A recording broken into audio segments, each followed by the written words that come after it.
সীমান্ত হত্যা শূন্যের কোঠায় নামিয়ে আনার উদ্যোগ সহ সীমান্তে বেড়া দেওয়া নিয়ে যখনই কোনো প্রশ্ন উঠবে তখনই বিজিবি ও বিএসএফ যৌথ আলোচনার ভিত্তিতে দ্রুত তার মীমাংসা করবে।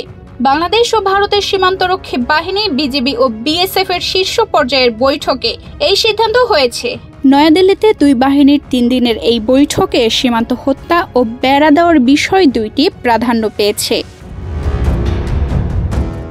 20 ফেব্রুয়ারি বৈঠকের শেষ দিনে যৌথ সংবাদ সম্মেলনে এক প্রশ্নের জবাবে বর্ডার গার্ড বাংলাদেশের মহাপরিচালক মেজর জেনারেল মোহাম্মদ আশরাফুজ্জামান সিদ্দিকী বলেন, সীমান্তে বেড়া দেওয়ার বিষয়টি বিস্তারিত আলোচিত হয়েছে। সীমান্তে 150 মিটার নোম্যান্স ল্যান্ড হিসেবে স্বীকৃত, সেটা মেনে নিতে হবে। ওই এলাকায় স্থানীয় অবকাঠামো তৈরি করা যাবে না। 150 মিটারের বাইরে কোনো স্থাপনায় আপত্তি নেই।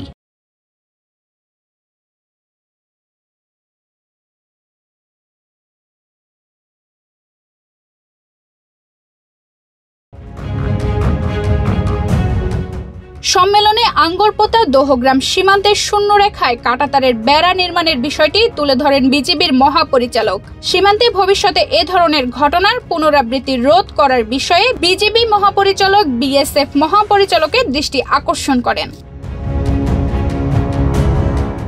সীমান্ত হত্যা বন্ধের বিষয়টি বিজিবির পক্ষ থেকে এই বৈঠকে যথেষ্ট গুরুত্বের সঙ্গে তোলা হয়েছিল।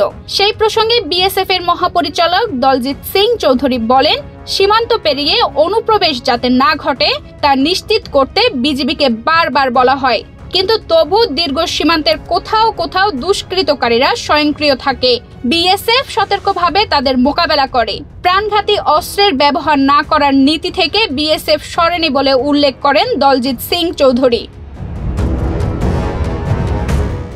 এ বিষয়ে বিএসএফ এর সংবাদ বিজ্ঞপ্তিতে বলা হয়েছে, সীমান্তে অপরাধ ও হিংসার মোকাবেলায় দুই বাহিনীই যৌথভাবে স্বয়ংক্রিয়। সচেতনতা বৃদ্ধির পাশাপাশি আর্থসামাজিক উন্নয়নের কাজ হাতে নেওয়া ও তথ্যের দ্রুত আদান প্রদানের উপর জোর দেওয়া হয়েছে, যাতে কোনো পক্ষে প্রাণহানি না ঘটিয়ে পরিস্থিতি মোকাবেলা করা হয়। তানজিদা রহমান ইনায়া, বাংলাদেশ প্রতিদিন।